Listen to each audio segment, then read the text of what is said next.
Our second reading this morning is from the 4th chapter of Philippians, beginning with verse 1. Paul's conclusion to this letter calls for unity and emphasizes rejoicing and the reassuring nature of God's peace.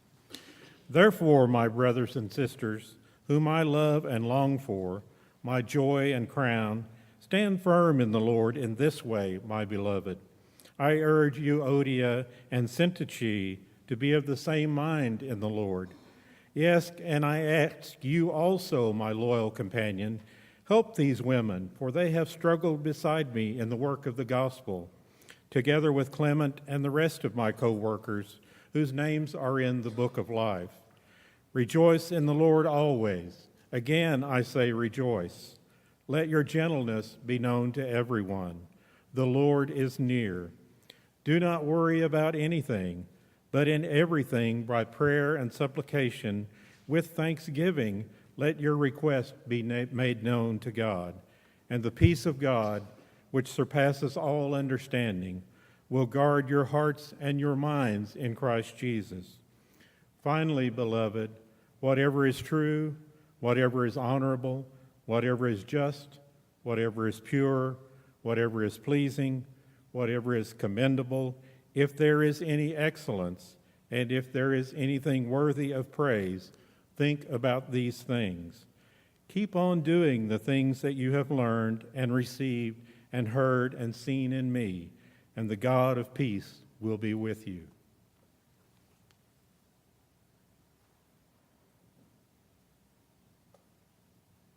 Rejoice in the Lord always. Again I say rejoice. Rejoice in the Lord always. Again I say rejoice. Rejoice, rejoice. Again I say rejoice. Rejoice, rejoice. Again I say rejoice. That little song, if Paul could hear it today, he might say, I wish I'd written that. Oh, but wait, he did write that. Here in the 4th chapter of Philippians, rejoice in the Lord always. Again, I will say rejoice. Now, in our hectic, impatient world, we think of things in this order. Pray for what we want. And when we get it, then we rejoice and give thanks. Makes sense, right? But if we read this passage carefully, that's not what Paul says. He puts it in the right order. First, rejoice. Do not worry. Then, with thanksgiving, let your request be made known to God, and you will have peace. That's easy for Paul to say, we might think. He didn't live in our world. And that's true. But let's look at the world Paul did live in. Okay, he had no computer. He or his scribe wrote everything by hand. He had no car. He walked or sailed everywhere he went. We know of no home or family. And when he wrote this letter to the Philippians, he was in prison. Think about that. He was in prison and writing, rejoice in the Lord and do not worry about anything. So Paul's words of advice for the Philippians carry a lot of weight. Now, worry, it's not a new concept. Mark Twain said, my life is full of cares and catastrophes which never happened. And Robert Frost wrote, the reason worry kills more people than work is that more people worry than work. Indeed, living in our world today can create a lot of anxiety. But still, do not worry about anything, just sounds too simple for our complex problems. How do we give that shallow advice to someone who has been diagnosed with cancer, or one who has just lost a parent or a spouse, or a family that has to choose between putting food on the table or heating their home, or someone who just lost their home and maybe their job, maybe even their family to a hurricane or a fire? But for Paul, it is not shallow advice, and he does not take it lightly. He is facing some of the darkest days of his life, and yet writing of hope. His antidote for anxiety is thanksgiving and prayer. Is it even possible to be anxious and grateful at the same time? Be thankful for what we already have received and pray for what we need. I said need, not want. But of course, making our requests known to God doesn't mean we will always get what we ask for. And prayer will not put an end to worldly anxieties. For we will always be anxious about our future and the world in which we live. What prayer will do is put anxiety in its place. Now, I must admit that one of the most anxious times around here is, you guessed it, during stewardship season. We always want to do more, to offer more meaningful worship experiences, to do more outreach in our community and beyond, to improve our education program, to offer more for our youth. And there is always this physical plant to maintain, utilities to pay, staff to compensate.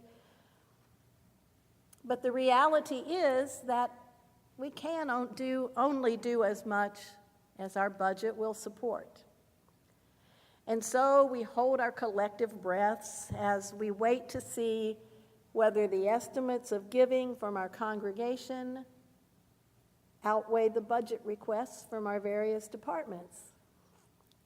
Stewardship is always a leap of faith. And yet, putting things in the right order, we always begin with gratitude, recognizing that everything we have comes as a gift of grace from God, and that our giving is a proper response to God's generosity. Paul's ageless wisdom asserts that we can deal with an uncertain future only when we have something more in which to place our hope. And the peace of God, which surpasses all understanding, will guard your hearts and your minds in Christ Jesus. That is our hope. Now, this peace of God is beyond our comprehension. It's the kind of joy, as Henry Nouwen writes, that does not separate happy days from sad days, successful moments from moments of failure. It is a divine gift that does not leave us during illness, grief, oppression, or persecution. It does not depend on the circumstances of our lives or even on our momentary feelings, Nouwen says. This joy is not dependent on the absence of sorrow and pain. It is grounded in our experiences with God. Paul goes on to encourage the Philippians to find what is true and honorable and just and pure and pleasing and commendable and excellent and worthy of praise. and to contemplate these things. These were admirable virtues praised by the ethicists of Greek culture. And Paul doesn't try to Christianize them. He just recommends them. Think about these things is not really an adequate translation. The Greek word used here literally means to consider, give thought to, or to calculate. Paul's whole point is that thoughts alone are not enough. It takes consideration of how to apply these high standards in every situation in our lives. Not just think about, but think through, as if calculating the cost of committing to them. Paul encourages the Philippians to keep on doing the things that you have learned and received and heard and seen in me. It's hard for us to even remember these virtues, let alone commit to them. But using his own practice of prayer and thanksgiving and self-discipline as an example, Paul calls on the Christians at Philippi and each one of us to make these virtues a regular part of our lives every day.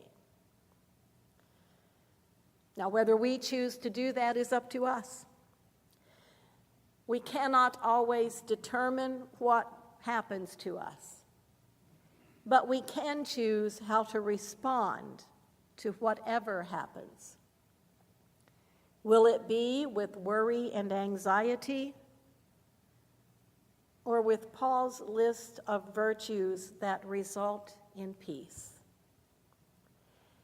And will we just give passing thought to those virtues? Or will we try to live our lives in ways that reflect them and emulate Paul? The 19th century American novelist Nathaniel Hawthorne, of course best known for The Scarlet Letter, wrote a short story about a rock in the White Hills of New Hampshire that resembles the face of a man. The massive stone countenance is the epitome of kindness and benevolence and wisdom. The story is called The Great Stone Face, and in it he introduces us to a young boy named Ernest, who truly admires the rocky face on the mountain.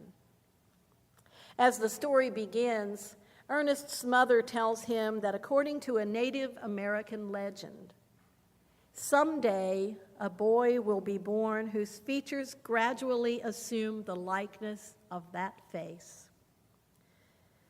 Throughout the narrative, we meet 4 candidates, each of whom people think might possibly be the likeness for which they are waiting.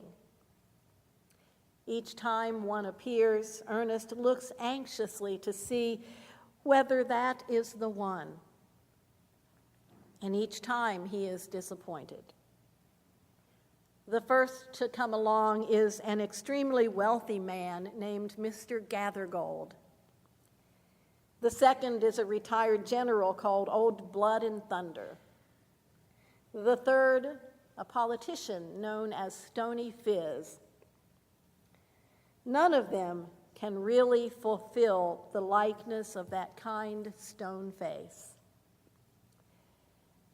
During this time of waiting, Ernest grows old, but continues to admire the wisdom and understanding reflected from the visage on the mountain.